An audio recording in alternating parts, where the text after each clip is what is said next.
C'est le jour J. La grande finale de la Coupe du monde de football 2022 se joue ce dimanche 18 décembre et oppose la France à l'Argentine. Si on connaît leur prouesse sur le terrain, les joueurs peuvent être plus discrets quand il s'agit d'évoquer leur vie privée. C'est le cas de l'Argentin Julián Álvarez, l'un des coéquipiers de Lionel Messi et membre du club de Manchester City. Pourtant, le sportif de 22 ans fréquenterait une splendide jeune femme prénommée Emilia Ferreiro. Comme l'ont rapporté nos confrères du Sun, le 5 décembre dernier, elle est présente dans les gradins du stade de Lusail ce dimanche, pour soutenir son compagnon. Mais qui est-elle ? Née le 13 juin 2000, Emilia Ferreiro est originaire du petit village de Calchin, à Cordoue, tout comme son célèbre petit ami. Elle a également le même âge que lui puisque Julián Álvarez est né le 21 janvier 2000. Le couple serait brièvement sorti ensemble une première fois il y a 5 ans avant de se séparer puis de se remettre ensemble quelques années plus tard.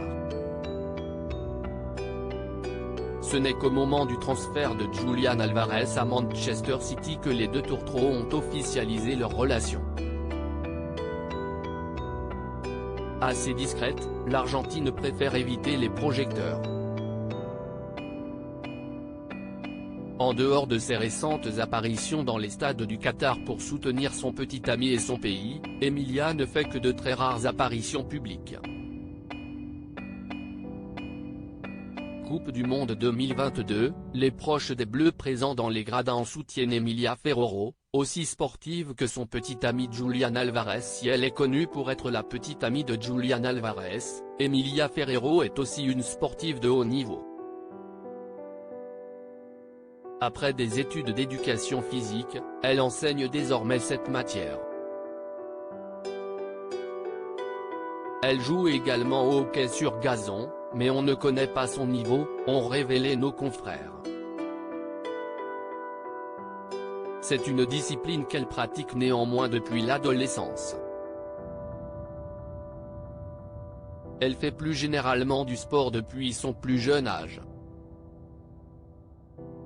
Pour ce qui est de sa vie privée, la jeune femme est plus que secrète. On sait seulement qu'elle a une sœur appelée Candela. Article écrit en collaboration avec 6 médias. Crédit photo, JB Tissier panoramique.